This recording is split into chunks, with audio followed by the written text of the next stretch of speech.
लगातार हो रही बारिश की वजह से बिहार की ज्यादातर नदियां खतरे के निशान के ऊपर बह रही हैं। सबसे ज्यादा नुकसान बिहार के उन जिलों में हो रहा है जहां से गंगा नदी होकर गुजरती है, जिनमें समस्तीपुर भी एक है। समस्तीपुर में ऐसे कई गांव हैं जो अब पानी में डूब चुके हैं।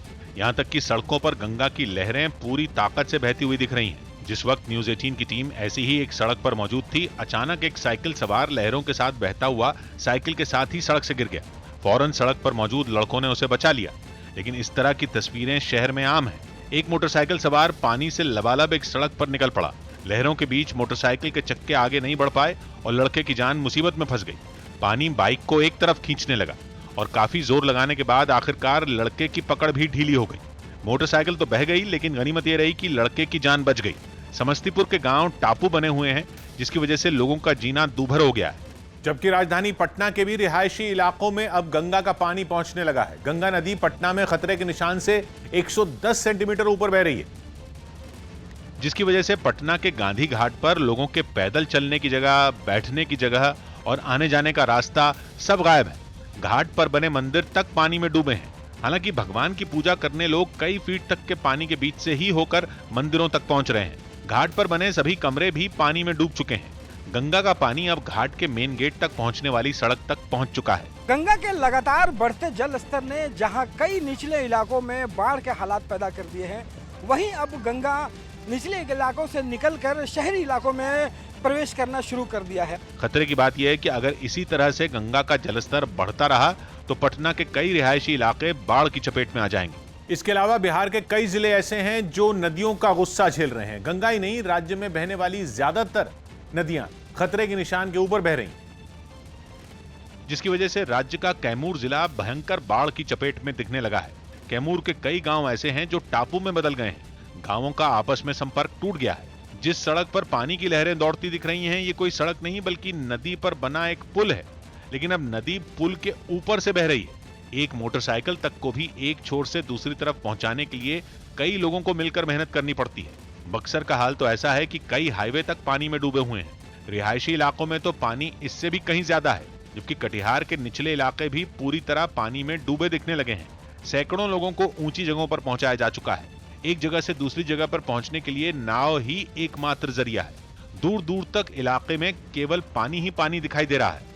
सौभाग्य की बात है कि बिहार में गंगा, सोन, पुनपुन और फल्गु नदी में उफान पहले से था और अब उत्तर बिहार में कोसी, गंडक, बूढ़ी गंडक और बागमती नदियों का जलस्तर भी लगातार बढ़ रहा है, जिससे अगले कुछ दिनों में बाढ़ का संकट और भी गंभीर हो सकता है। क्योंकि मौसम विभाग ने अगले 5 दिन तक पूरे बिहार में कहीं हल्की तो कहीं तेज बारिश की चेतावनी दी है, जिससे गंगा किनारे बसे इलाकों में हालात बिगड़ने का खतरा ज्यादा है। क्योंकि गंगा का पानी पटना के कुछ घाटों पर 50 साल का रिकॉर्ड तोड़ने से कुछ सेंटीमीटर ही दूर है। दिल्ली मुंबई और दिल्ली हावड़ा रूट पर ट्रेनों को रफ्तार देने की योजना पर जल्द काम शुरू होने जा रहा है। न्यूज 18 के चंदन जजवाड़े की रिपोर्ट है कि रेलवे ने इन दोनों ही रूटों पर ट्रेनों की रफ्तार 160 किलोमीटर प्रति घंटा करने का प्लान बनाया है, ताकि दोनों ही रूटों पर सफर को 12 घंटे में पूरा किया जा सके। रेलवे के इस प्लान के तहत दोनों ही रूटों पर ट्रैक के दोनों तरफ खास तरह की बाड़ लगाई जाएगी। साथ ही अच्छी क्वालिटी की पटरियां बिछाने और ट्रेनों के ऊपर के बिजली के तारों को बदला जाएगा।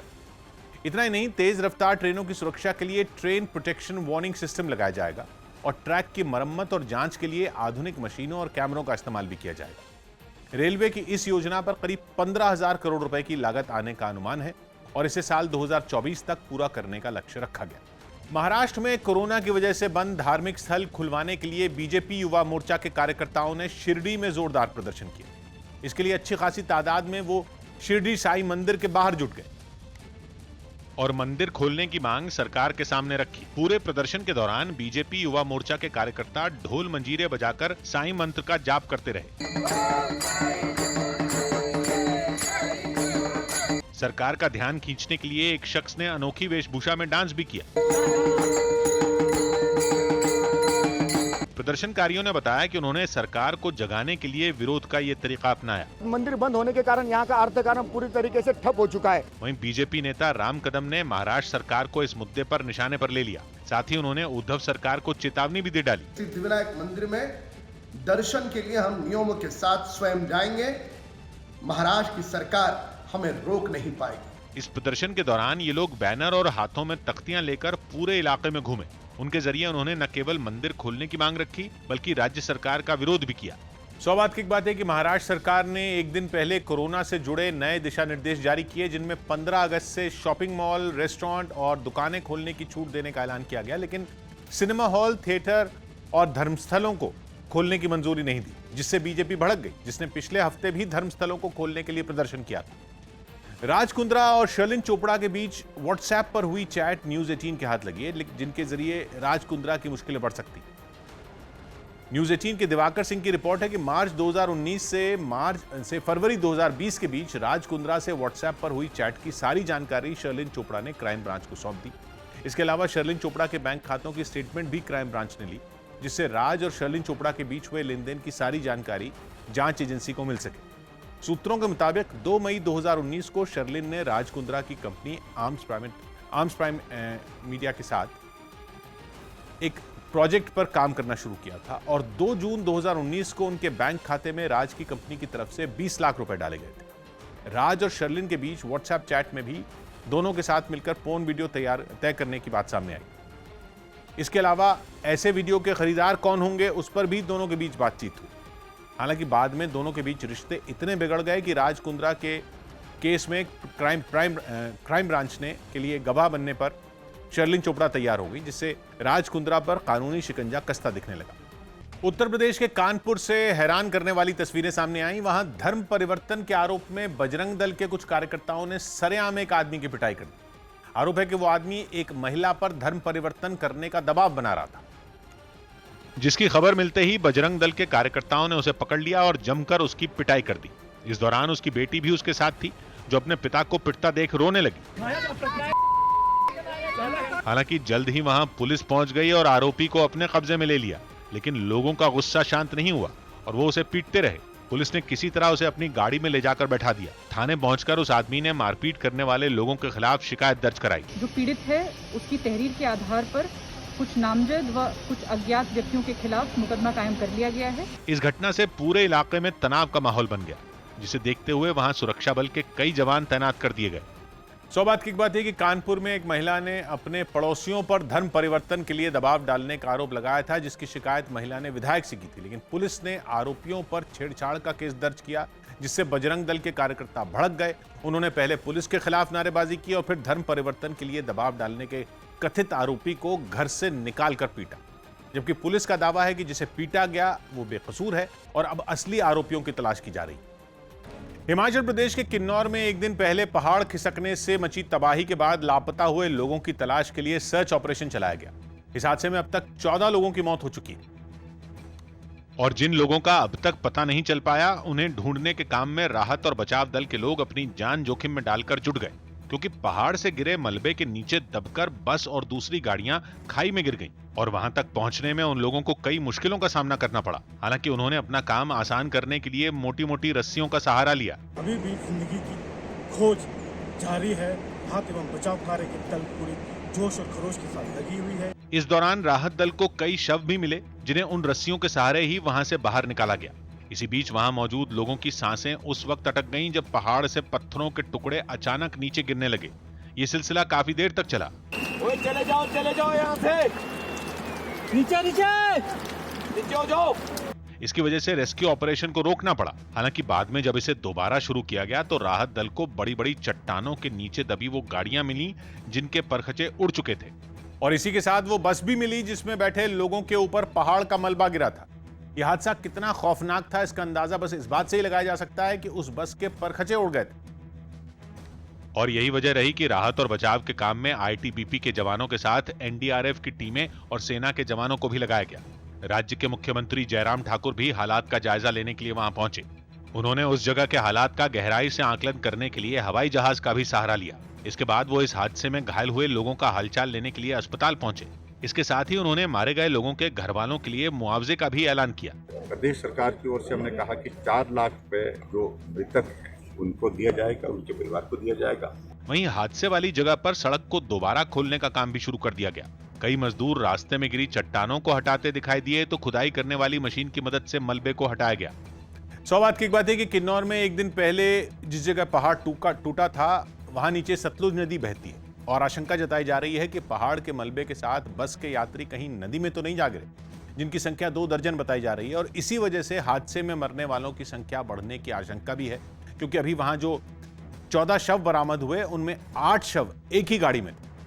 मुंबई क्राइम ब्रांच ने एनसीपी नेता शरद पवार के नाम से फर्जी कॉल करने वाले 2 आरोपियों को गिरफ्तार कर लिया। न्यूज 18 के दिवाकर सिंह की रिपोर्ट है कि पकड़े गए इन दोनों आरोपियों को क्राइम ब्रांच ने गिरफ्तारी के बाद मुंबई की किला कोर्ट में पेश किया, जहां से दोनों को 20 अगस्त तक पुलिस हिरासत में भेज दिया गया। बताया गया कि पकड़े गए आरोपियों ने बुधवार को एक ऐप के जरिए मंत्रालय के एक बड़े अधिकारी को फोन किया था और आरोप है कि शरद पवार की आवाज निकालकर कुछ अधिकारियों के ट्रांसफर के लिए कहा, लेकिन मंत्रालय के अधिकारी को इस फोन कॉल पर शक हुआ और उन्होंने शरद पवार के घर फोन कर इस बात की पुष्टि की। तब जाकर इस फर्जी कॉल का पता चला और उन्होंने मुंबई पुलिस में शिकायत दर्ज कराई, जिसके बाद दोनों आरोपियों को मुंबई क्राइम ब्रांच ने पुणे से गिरफ्तार किया। महाराष्ट्र के यवतमाल से दिल दहला देने वाली एक तस्वीर सामने आई। वहां 28 साल के एक शख्स ने एक हेलीकॉप्टर बनाया, जिसके ट्रायल के दौरान हादसा हो गया। बताया गया कि इस हेलीकॉप्टर को उसने कबाड़ और कार के इंजन से बनाया था, जिसे वो स्वतंत्रता दिवस के मौके पर सबके सामने उड़ाना चाहता था।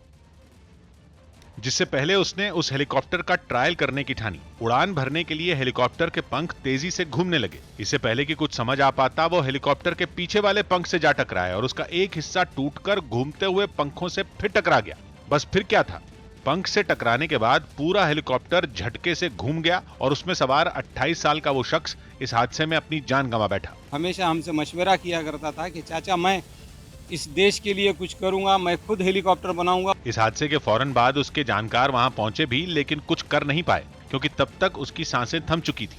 सौ बात की बात है कि जुगाड़ से बनी गाड़ियां चलाना भी जानलेवा होता है, जबकि यवतमाल के इस युवक ने जुगाड़ से बनाया हेलीकॉप्टर उड़ाने की कोशिश की, जिसे हेलीकॉप्टर के काम करने की टेक्नोलॉजी की पूरी जानकारी तक नहीं थी, जिसका अंत दर्दनाक हादसे में हुआ। और ये हम सबके लिए सबक भी है कि कुछ नया करने के चक्कर में अपनी या किसी की जान खतरे में डालना समझदारी नहीं है। यूपी के कई जिलों में पिछले 4 दिन से महंगाई के मुद्दे पर चल रहा कांग्रेस का प्रदर्शन खत्म हो गया। प्रदर्शन के आखिरी दिन महोबा में भी कांग्रेस के कार्यकर्ताओं ने योगी सरकार के खिलाफ सड़कों पर मार्च निकाला और हाथों में पार्टी के झंडे और बैनर लिए प्रदर्शनकारियों ने खूब नारेबाजी की।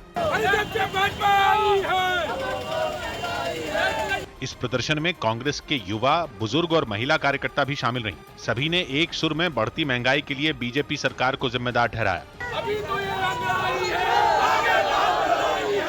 प्रदर्शन को देखते हुए पुलिस ने सुरक्षा की कड़ी व्यवस्था की, इसलिए शोर शराबे और हंगामे के बावजूद कांग्रेस का प्रदर्शन शांतिपूर्ण रहा। आज 100 रुपए के ऊपर पेट्रोल चल रहा है, क्या आम आदमी हवा खा के चलेगा क्या? कांग्रेस के प्रदर्शन की तस्वीरें सहारनपुर से भी सामने आईं। वहां महंगाई के मुद्दे पर कांग्रेस कार्यकर्ताओं ने बाइक रैली भी निकाली। मोटरसाइकिलों पर सवार कांग्रेस कार्यकर्ताओं के प्रदर्शन की वजह से वहां की सड़कों पर काफी देर तक जैम भी लगा रहा।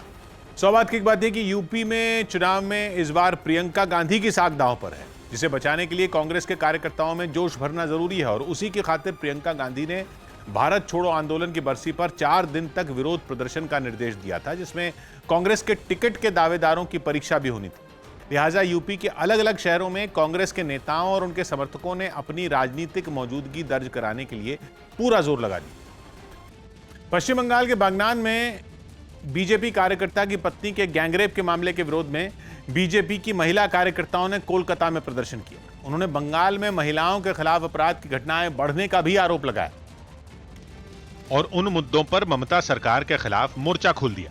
राज्य की कानून व्यवस्था पर हमला बोलते हुए पार्टी की कई कार्यकर्ता सड़क पर उतर आईं, लेकिन वो ज्यादा देर तक वहां प्रदर्शन नहीं कर पाईं क्योंकि पुलिस ने उन्हें ऐसा करने से रोक दिया। बंगाल बचाओ की पुकार पर बीजेपी महिला मोर्चा की तरफ से उत्तर कोलकाता के शिमला स्ट्रीट पर विरोध प्रदर्शन किया जा रहा है। इस कार्रवाई ने प्रदर्शन कर रही कार्यकर्ताओं का गुस्सा 7वें आसमान पर पहुंचा दिया। वो वहां से हटने को तैयार नहीं हुई तो पुलिस ने उन्हें हिरासत में लेना शुरू कर दिया। महिला मुख्यमंत्री होने के बावजूद पश्चिम बंगाल में रेप की घटनाएं घट रही है। बीजेपी का ये मार्च आगे न बढ़ सके, इसके लिए पुलिस ने पहले से ही कई जगहों पर बैरिकेड लगा रखे थे।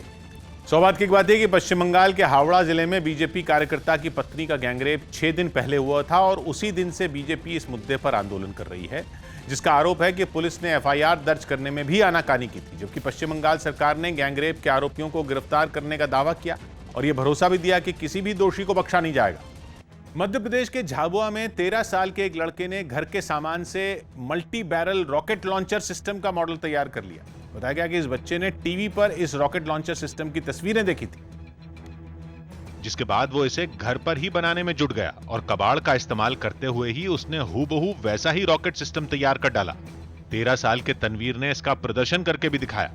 8वीं में पढ़ने वाले तनवीर ने इस पूरे सिस्टम को अपने स्मार्टफोन से इस तरह जोड़ा है कि इसे दूर बैठकर फोन से ही चलाया जा सकता है। तनवीर के इशारे पर यह मल्टी बैरल रॉकेट लॉन्चर जमीन पर आगे बढ़ता नजर आया। यही नहीं, उसने इस सिस्टम के जरिए आतिशबाजी में इस्तेमाल होने वाले छोटे रॉकेट दागकर भी दिखाए। तनवीर ने वहां के कलेक्टर के सामने भी अपने इस मिनी रॉकेट लॉन्चर का प्रदर्शन करके दिखाया, जिसे देख वो भी हैरान रह गए। सौभाग्य की एक बात है कि झाबुआ के इस बच्चे ने जो मल्टी बैरल रॉकेट लॉन्चर बनाया है वो खिलौने जैसा है, जिसमें खिलौने वाली मोटर का ही इस्तेमाल हुआ है। और ये पता नहीं है कि इस तकनीक से असली रॉकेट लॉन्चर बन सकता है या नहीं, लेकिन अगर ये खिलौना ही है तो भी कमाल का है, जिसे झाबुआ के कलेक्टर ने अपने ट्विटर हैंडल से शेयर किया और 8वीं के इस छात्र का नाम इनाम के लिए भेजने का निर्देश भी जारी कर दिया। खबर है कि 15 अगस्त के मौके पर आतंकवादी जम्मू कश्मीर में ड्रोन से हमला कर सकते हैं। न्यूज़ 18 के पवन शर्मा की रिपोर्ट है कि इस साजिश को अंजाम देने के लिए आतंकियों की एक टोली घुसपैठ कर चुकी है, जिसमें जैश-ए-मोहम्मद और लश्कर-ए-तैयबा के आतंकी शामिल बताए जा रहे हैं, जो 15 अगस्त के मौके पर ड्रोन से हमले की साजिश को अंजाम दे सकते हैं। सूत्रों के मुताबिक इस हमले का प्लान जैश आतंकी आशिक अहमद नेंगरू ने तैयार किया है, जो इस वक्त पाकिस्तान के सियालकोट में मौजूद बताया जा रहा है और वो वहीं से ड्रोन और हथियार भेजने का काम कर रहा है। आतंकियों की इस साजिश का पता चलते ही सुरक्षा एजेंसियों को अलर्ट कर दिया गया।